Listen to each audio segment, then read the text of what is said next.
The remains of the Iranian general Qasem Soleimani, who died in a US drone strike in Baghdad on Friday, have been returned to his home country, Iran. Tens of thousands of mourners crowded the streets, first of all in the city of Avaz, as the vehicle carrying his body made its way through the streets. Amid the grief, there were chants of death to America. General Soleimani was the architect of Iran's military activities across the Middle East, and his de facto influence meant that in reality, only the supreme leader of his country, Ayatollah Ali Khamenei, outranked him. Well, the cortege is continuing to make its way across Iran. Currently, it's in the city of Mashhad before the funeral to be held on Tuesday. The assassination marked a significant escalation between Iran and the United States. Tehran's leadership has threatened what it calls severe revenge. President Trump, who authorized the attack, has also warned against any retaliation. Lina Sinjab reports from Beirut. A sea of mourners across Iran. Thousands are out to bid farewell to a man respected by many at home and feared abroad.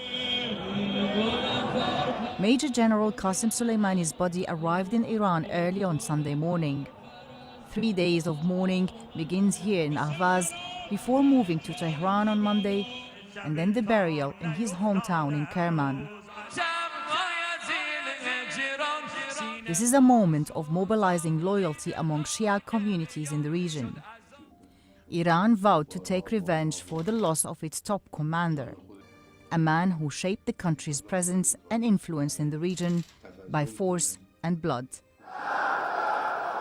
Iran's response could come at a time and place of its choosing to hit American interests in the region or beyond.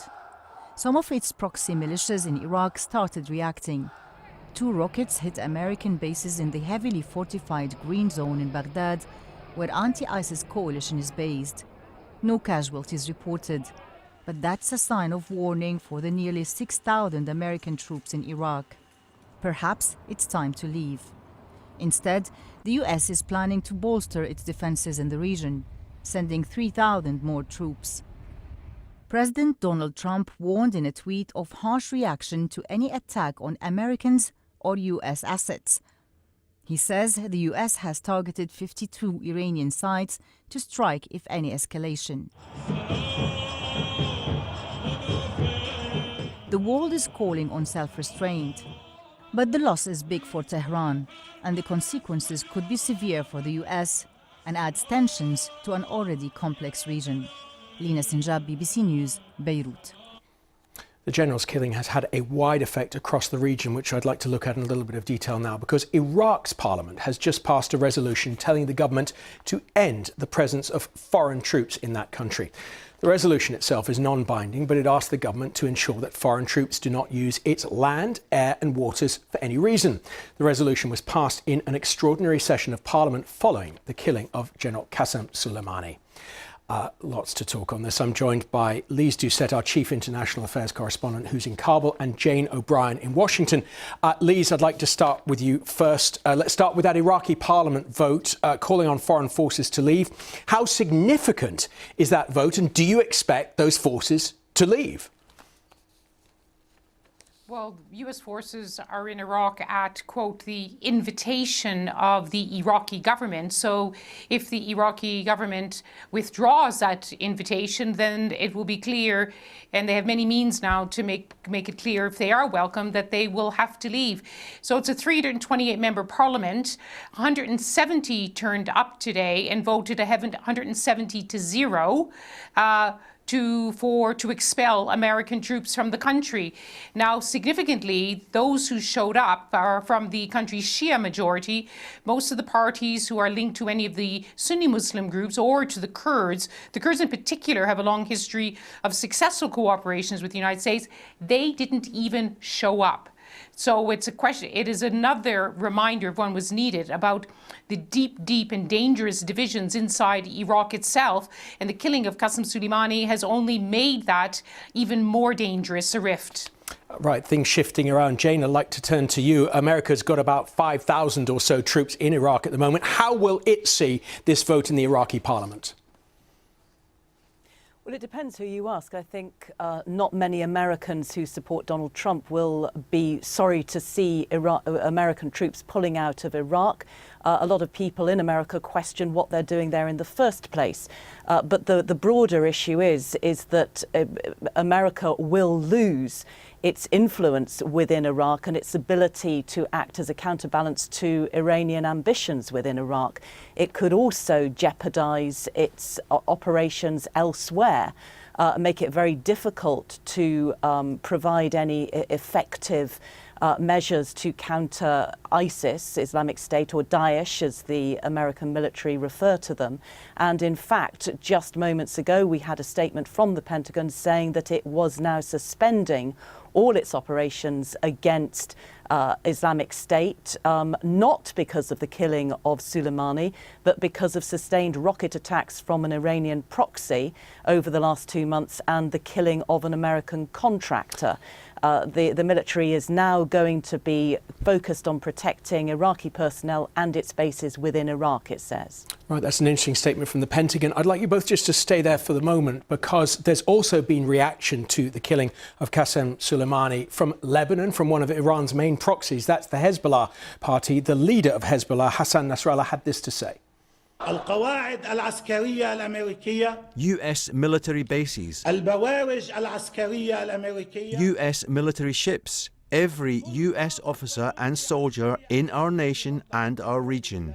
The US Army is the one that killed these men, and it is the one that will pay the price. Lise, I don't know if you were able to catch what Mr. Nasrallah was saying there. He's also said the killing of Qasem Soleimani marks the start of a new phase for the entire region. What do you make of his words? Well, I think people have to take notice of what Hassan Nasrallah says, one of the closest militias to Iran. This is the first time he's spoken since the death of Qasem Soleimani. He's been on the run, basically, for more than a decade, fearing assassination by any of his enemies, including neighboring Israel or the United States. He has called this, as you heard, a clear and blatant crime, making it clear that nothing is off limits when it comes to the U.S. Not U.S. warships, not U.S. bases, not U.S. soldiers. In fact, he didn't limit himself to the U.S. He said, and to Iraq. He said we have to expel U.S. forces from the entire Middle East. And if he needed an echo, Qasem Soleimani's daughter today gave a brief interview to a Lebanese channel, and she said, "I am sure that Hezbollah will avenge the death of my father." Well, let's just pick up with going back to the United States, because President Trump said yesterday that his country had around 52 targets, which included sites of cultural importance to Iran. Now, international law says it's illegal to target cultural sites and could be seen as a war crime. Speaking on US TV in the past hour, the US Secretary of State Mike Pompeo clarified Washington's position. The American people should know that every target that we strike will be a lawful target, and it will be a target designed at the singular mission of protecting and defending America. President Trump has been diligent about that. He doesn't want war. He's talked about this repeatedly. He is a reluctant participant in this, but he will never shy away from protecting America. Right, so Mike Pompeo said that. President Trump had said that he was going to threaten cultural sites. Jane, what's the definitive word on what the United States might do?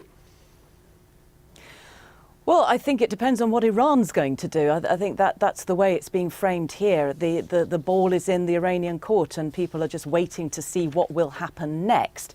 What we're hearing at the moment is threats and counter threats, but the distinction between a cultural site and a site of importance to Iranian culture, I think, is going to be lost on most people, and particularly in Iran.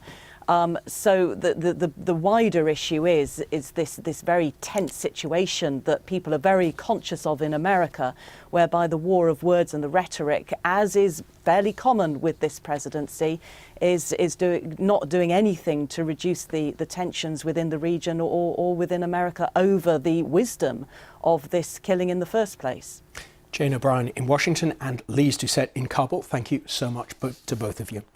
Iran has announced it's planning to roll back further on the commitments it made in 2015 on its nuclear program to curb its nuclear ambitions.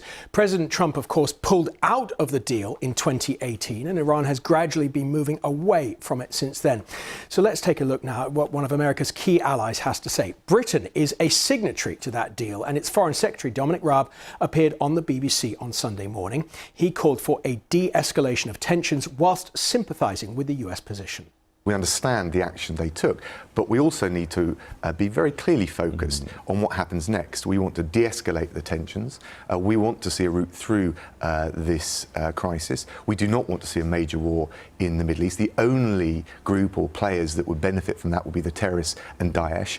And whilst we totally understand and agree and share the need to contain the nefarious activities, not just of the Iranian Revolutionary Guard, but Tehran more generally on the nuclear issue, on destabilising countries throughout the Middle East, the disruption of international shipping through the Strait of Hormuz, we also need to see that there's a route, a door left ajar for a diplomatic solution, so that when the leadership in Tehran wake up to their options, they understand that there is a positive route through for them if they're willing to live up to the basic responsibilities that come with being a responsible member of the international community. The British Foreign Secretary Dominic Raab.